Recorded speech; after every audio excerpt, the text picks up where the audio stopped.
অবশেষে থামল ইসরায়েল। 2 বছরের রক্তগঙ্গা আর ধ্বংসস্তূপের সাগর পেরিয়ে আজ আবারও ভেসে আসছে মুক্তির গর্জন। যে গাজাকে মৃত্যুপুরী বানানোর শপথ নিয়েছিল জায়নবাদী শক্তি, সে গাজার আকাশ বাতাস আজ আল্লাহু আকবার ধ্বনিতে প্রকম্পিত। মিশরের শার্ম এল শেখের রুদ্ধোদ্ধার কক্ষ থেকে যখন বেরিয়ে এলো সেই ঐতিহাসিক ঘোষণা, তখন 2 বছরের শ্বাসরুদ্ধকর পরিস্থিতির অবসান ঘটল। ইসরায়েলকে এক অস্ত্রবিরতি চুক্তিতে সম্মত হতে হয়েছে। এটিকে কোনো সাধারণ অস্ত্রবিরতি হিসাবে দেখা হচ্ছে না। ফিলিস্তিনিরা এটিকে তাদের প্রতিরোধের এক নতুন ইতিহাস হিসাবে উদযাপন করছে।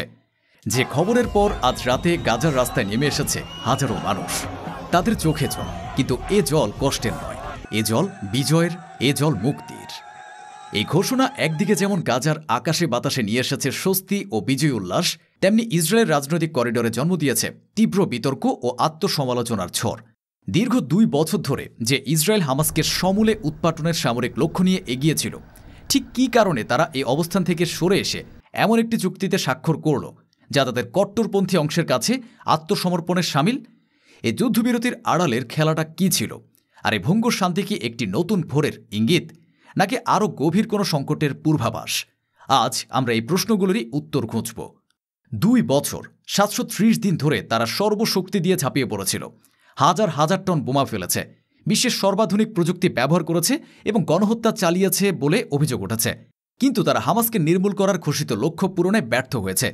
এই ব্যর্থতা শুধু সামরিক নয়, এটি অর্থনৈতিক, গোয়েন্দা ভিত্তিক এবং রাজনৈতিক।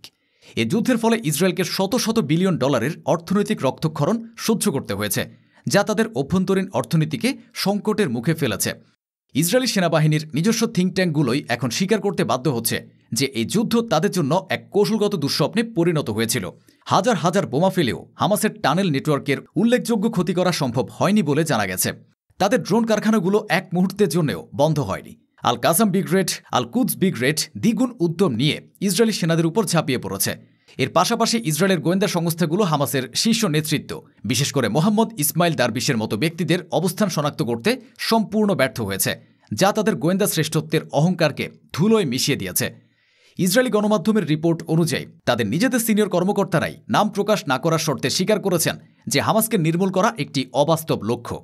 এক কর্মকর্তা বলেছেন, এমনকি আরও 2 বছরের পরেও ইসরায়েলের বাসিন্দারা রকেট সাইরেন শুনতে পারবে।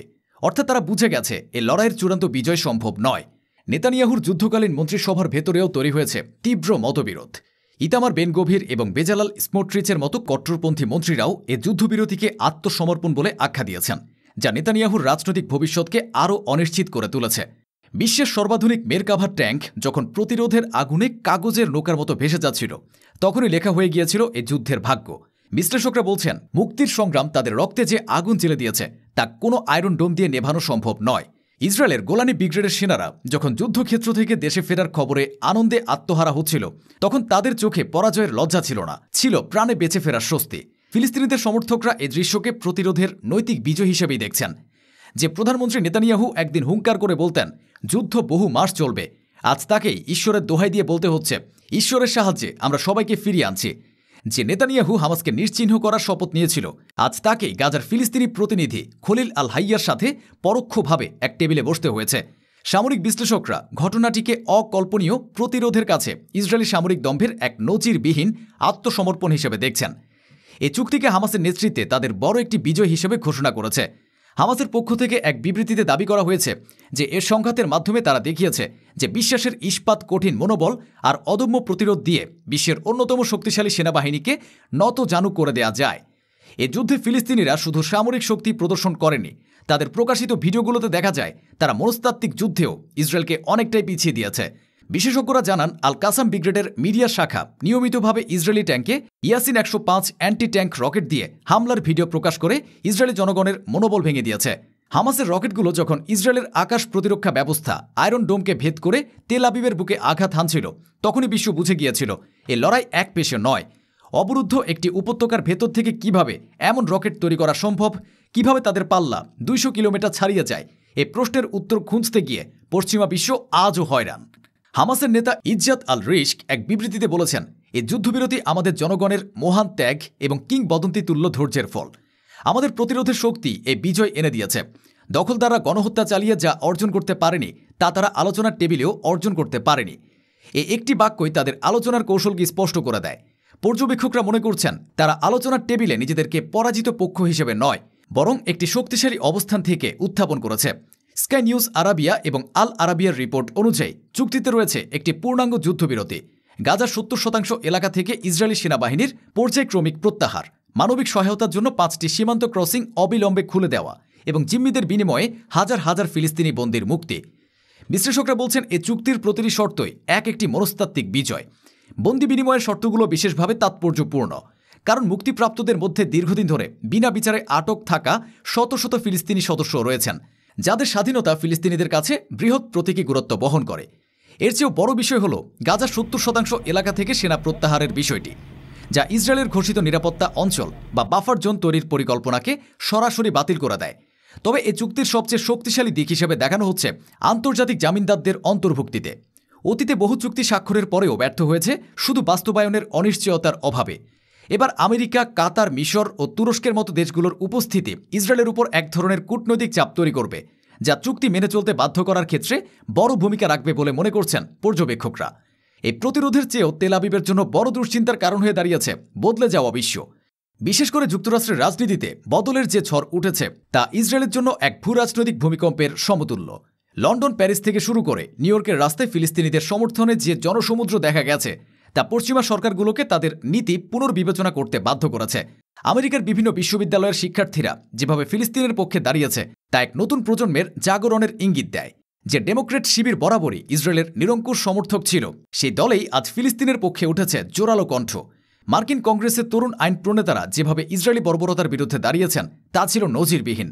মার্কিন রাজনীতিতে যেখানে ইসরায়েলের বিরুদ্ধে মুখ খোলাকে রাজনৈতিক আত্মহত্যা বলে মনে করা হতো, সেখানে আজ ফিলিস্তিনিদের পক্ষে কথা বলাটা হয়ে উঠেছে সাহসিকতার প্রতীক। এর পাশাপাশি আন্তর্জাতিক বিচার আদালতে ইসরায়েলের বিরুদ্ধে গণহত্যার অভিযোগ এবং আন্তর্জাতিক অপরাধ আদালতের গ্রেফতারি পরোয়ানা জারির সম্ভাবনা ইসরায়েলকে কূটনৈতিকভাবে প্রায় একঘরে করে ফেলেছে। বিশ্লেষকরা বলছেন এর মূল কারণ হল আমেরিকার তরুণ প্রজন্ম এবং অভিবাসী ভোটাররা, যারা আর ইসরায়েলের অন্ধ সমর্থক নয়। তারা সামাজিক যোগাযোগ মাধ্যমে গাজার ধ্বংসযজ্ঞ দেখেছে, তারা অন্যায়ের বিরুদ্ধে সোচ্চার হয়েছে। এ চাপের কারণে হোয়াইট হাউস ইসরায়েলের লাগাম টেনে ধরতে বাধ্য হয়েছে। এমনকি ডোনাল্ড ট্রাম্পের মতো ইসরায়েলের কট্টর সমর্থকও এ বাস্তবতা মেনে নিতে বাধ্য হয়েছেন। তিনি এই চুক্তিকে শান্তির পথে ঐতিহাসিক পদক্ষেপ বলে আখ্যা দিচ্ছেন। হোয়াইট হাউস আজ নিজেদের শান্তির প্রেসিডেন্টের সরকার বলছে, কিন্তু সমালোচকরা বলছে এই শান্তি কেনা হয়েছে হাজার হাজার ফিলিস্তিনি শহীদের রক্তের দামে। আজ যখন গাজার রাস্তায় ফিলিস্তিনিরা বিজয় উল্লাস করছে, যখন 48 জন জিম্মির পরিবার তাদের আপনজনকে ফিরে পাওয়ার আনন্দে কাঁদছে, তখন এই বিজয় এক নতুন সূর্যোদয়ের বার্তা দিচ্ছে। বার্তাটি হলো শক্তি দিয়ে সাময়িকভাবে জমিন দখল করা যায়, কিন্তু মানুষের মুক্তির আকাঙ্ক্ষাকে দমন করা যায় না। তবে এই উল্লাসের পেছনে রয়েছে এক কঠিন বাস্তবতা। গাজার পুনর্গঠন এক বিশাল চ্যালেঞ্জ। কাতার এবং অন্যান্য আরব দেশগুলো সাহায্যের প্রতিশ্রুতি দিলেও ধ্বংসস্তূপ থেকে একটি নতুন শহর গড়ে তোলা সময় সাপেক্ষ এবং জটিল একটি প্রক্রিয়া হবে। ফিলিস্তিনি নেতারা ঘোষণা করেছে যে তারা এই অর্জনকে ফিলিস্তিনিদের জাতীয় অধিকার এবং আত্মনিয়ন্ত্রণের পথে একটি ধাপ হিসেবে দেখছে। তাদের লক্ষ্য শুধু গাজা নয়, তাদের লক্ষ্য আল আকসার মুক্তি, তাদের লক্ষ্য একটি স্বাধীন ফিলিস্তিনি রাষ্ট্র। এই যুদ্ধ শেষে হামাসের জনপ্রিয়তা শুধু গাজাই নয়, পশ্চিম তীরেও বহুগুণে বৃদ্ধি পেয়েছে, যা ফিলিস্তিনি নেতৃত্বের সমীকরণকে চিরদিনের জন্য বদলে দিতে পারে। এই যুদ্ধ একটি বিষয় স্পষ্ট করে দিয়েছে, হামাসকে সমীকরণ থেকে বাদ দিয়ে মধ্যপ্রাচ্যে কোনো শান্তি প্রতিষ্ঠা সম্ভব নয়। পর্যবেক্ষকরা মনে করছেন তারা আজ ফিলিস্তিনি প্রতিরোধের প্রধান শক্তি এবং তাদের হাতেই এখন ফিলিস্তিনের ভবিষ্যতের চাবিকাঠি। এই খেলা শুধু ভূরাজনীতির নয়, এটি এক জাতির অস্তিত্ব এবং প্রতিরোধের লড়াই। শক্তিধররা চায় সত্যকে চাপা দিতে, কণ্ঠকে স্তব্ধ করতে, কিন্তু ইতিহাস সাক্ষী প্রতিটি ষড়যন্ত্রের বিরুদ্ধে সাধারণ মানুষের গর্জে ওঠা আওয়াজই সবচেয়ে বড় প্রতিরোধ। আমাদের সাথে বিশ্বকে দেখুন, সত্য জানুন। আপনার মূল্যবান মতামত কমেন্ট করুন ও ভিডিওটিতে লাইক দিন। সত্য প্রচারে ভিডিওটি শেয়ার করুন।